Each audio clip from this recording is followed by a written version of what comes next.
Hi, and welcome to Coach's Corner. This week, the Ponca City Wildcats have an early week as they travel to Sand Springs on a Thursday night. The Cats take on Sand Springs in a district matchup. Our guest is head coach Josh Allen. And, Coach, I know the early week, well, it poses a few problems for everybody. Kind of talk about what it does to your football team and maybe your practice schedule. Yeah, just you have to rearrange your practice schedule. Obviously, you're a day earlier, and so normally Monday, where you would take a lighter day approach, do more walkthrough or here's the scouting report and watch film and just kind of get introduced to the opponent. Now we're kind of looking at, now we have to do today, use Monday as a day as a kind of as much of a real practice day as we can. So we're gonna have to hustle the kids out and actually do some higher intensity, higher speed drills than what you normally would do on Monday. And still you're trying to get a decent look in that when you got a JV game that still has to be played and is on the road. So it's just going to be a tighter, shorter week. Tuesday, we'll have a long, good practice. And then Wednesday is the weird day. That's the one the day before the game. What do you do there? Do you actually put the pads on and do some drills the day before the game or not, since you're down a practice day? And then we have the walkthrough Thursday morning. We don't have school. We will bring them in and actually do a little walkthrough Thursday morning. So you gain that time. I thought in 2012 on our fall break we beat Booker T here, and I remember that as one of the most prepared weeks I've ever had in coaching, and we were at a shorter day. I just felt like we maximized every little opportunity we had, and the little walk, everything just came together, and I felt like we even had more practice sessions and more team drills than we did during a normal regular week. So oddly enough, but we're a different situation. We have a away JV game that's pretty far, and we're a little more beat up than most normal years. So we talked as coaches, it's going to be a little different. And our opponent, Sand Springs, schematically, we don't have to make a lot of. Our offense has seen everything. It's almost like it's almost like going against our defense. Sand Spring runs almost the exact same defense as our defense does. So our guys have seen a lot of it. So the world through the eyes of a coach, even the world through the eyes of a broadcaster, are different than the world through the eyes of fans that go every week. Yeah. Friday rolls around, they work. Friday rolls around. For me, and I know it's for you too, that Monday, Tuesday, and Wednesday almost are 24 hours in a time period packed. I know it's difficult because, you only have so much time you can practice them on, and here you've got a JV game on Monday, one less week to prepare, but you also say the good side is, maybe the attention will be there a little bit greater than it normally is. Yeah, it's just weird. Guys rise to the occasion there. Like I said, I look for positive, like Sand Springs defense is almost, like I said, exact schematic as our defense. So we look for that as, hey, our guys, we can tell them we're not going to have to, our plays and stuff is, through spring ball, our August practices, it's basically with the same defense we ran against. So, our guys should feel confident in that, and we should be able to run our base offense very effectively. So I'm saying that we're looking at schematically, we don't have to do a whole lot, maybe allow some guys to rest and not have to get banged up repping something that's new, because we are a little bit beat up, and so we're looking at that as a positive. So maybe this year in our fall break, we won't have to spend as Sand Springs offense isn't quite as it's different than the Bigsby offense we faced last week, different than even the Muskogee and Booker T. I mean, they're a little more run-oriented offense. And not, don't have to worry about the passing game quite as much as we did a week ago. And so that also maybe will allow us to, we don't have to worry about so many things. Will allow us to just focus on what we need to focus on.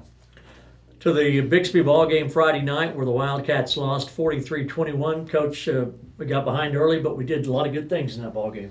Yeah, we did. I mean, obviously I came away disappointed in the fact that I thought we could compete.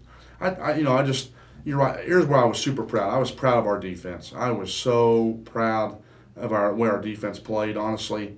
I watched, I remember all week I watched the 3 games that I had on Bigsby, and their offense had just driven down the field pretty much at will against anybody. Even the loss to Barsville, they They did that quick passing game that they do and get down there. And I thought our defensive scheme gave them more problems. I thought that I saw them punt the ball more than I've ever saw them punt. We created more turnovers than they are used to. And they had been turning the ball over a little bit, but still, we created a lot of turnovers. I thought we slowed their offense up at times well enough that if our offense was firing, it would have been a great game. And we were close to it being a good game. Honestly, looking on film objectively, I thought our special teams played well. So two phases, special teams and defense, played well enough to be in that ball game. Our offense, proud of our O-line, proud of most of our O-line and our running backs. But we stunk it up on the passing side and made pedestrian mistakes. They had mistakes that we hadn't made in I don't know how long. And so, I was very frustrated that we should have performed better in that area. Don't know why we didn't, and just made mistakes we usually don't make, and that cost us. Key element to that ball game the other night was you mentioned special teams. Of all the things that Mitchell Wilson does for your football team, probably the one thing we shouldn't have to talk about is punting, because the guy's on the field an awful lot, makes a lot of great defensive plays. But he punted the ball 10 times the other night, and every time it was without flaw, a good snap, a good kick. And that's a lot to ask from a kid who doesn't come off the field very often, to go out there and to have the poise to get rid. A couple of them he hit really well, too. Man, Mitchell Wilson has my complete trust out there. I trust the guy so much. I just know he's going to show up every game. That's one thing about Mitch. The game is, there's some guys that practice well, but when they get to the game, they're nervous or whatever, the pressure, whatever, they don't perform quite the same. Mitch is a guy that will practice like he's going to play on Friday night. He's gonna be there for you on game night and perform. And I have that total trust in him with our kicking duties, and he's done a great job.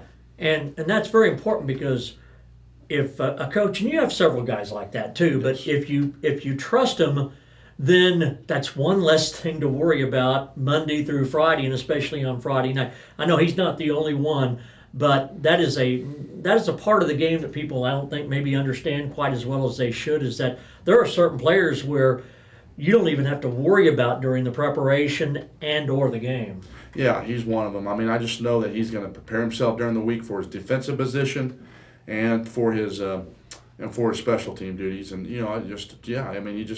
he's hardly made. He always grades out high with the coaches grading him, I just know each week whenever we're running plays on and team and stuff and practicing, that he's getting it. He's getting the information.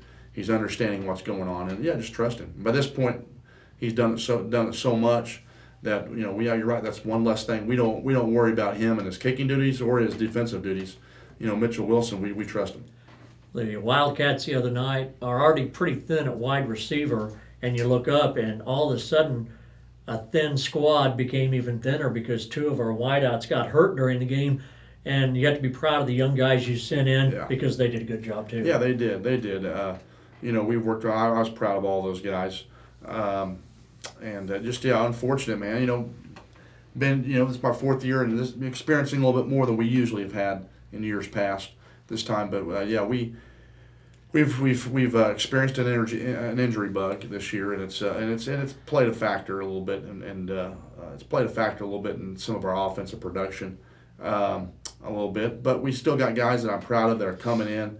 I like our coaching staff. We don't make excuses. We are creative on the weekends. We put guys in spots. I'm proud of the guys that can handle being moved into certain spots, meaning they read us. You look up Dexter's one of our outside receivers. Well, he can handle it mentally. He knows. I'm just proud that he can handle so many spots, and he knows what to do out there. We have some young guys too that we threw in for the first time, and I was proud of their effort. And hopefully they can continue to grow. We're going to have them continue to grow. I'll tell this: Blaine Locke did an excellent job at defensive back against that passing attack. Our whole secondary did. I gave us props for our whole secondary against Bigsby's, throwing game. Even though I know that guy completed, threw for 278 yards and things like that. But, again, honestly, what I'd seen on film, I thought we frustrated him or at least held him in check in that area more than more than I understand that there was 2 touchdowns and stuff, but on the most part, as much as they throw it and how well they do it, I thought we did a decent job. Darren Blainlock did a great job. Proud of him, and he also came to play wide receiver, and is playing. He has a little. He's injured too a little bit, and I'm proud of how he's doing. Coach, let's talk about Sand Springs a little bit. Coach Kennard at Sand Springs has another very good ball club again this year, and we say it every week, but another great challenge for your football team. Yeah, another great challenge. Sand Springs just been on. They've been ever since I've been here, 2012. They've had decent teams, been well. I mean, not just decent, but very good teams, finishing second in the district, third in the district. They've been up there competing for that top spot. They got good players, good athletes, and we'll have our hands full. 7 o'clock on Thursday night, the Wildcats take on Sand Springs in a big district matchup. Again, it's Thursday night this week for Ponca City Wildcat football. For Coach Allen, for Chris Adams, Phil Turney on this week's Coach's Corner.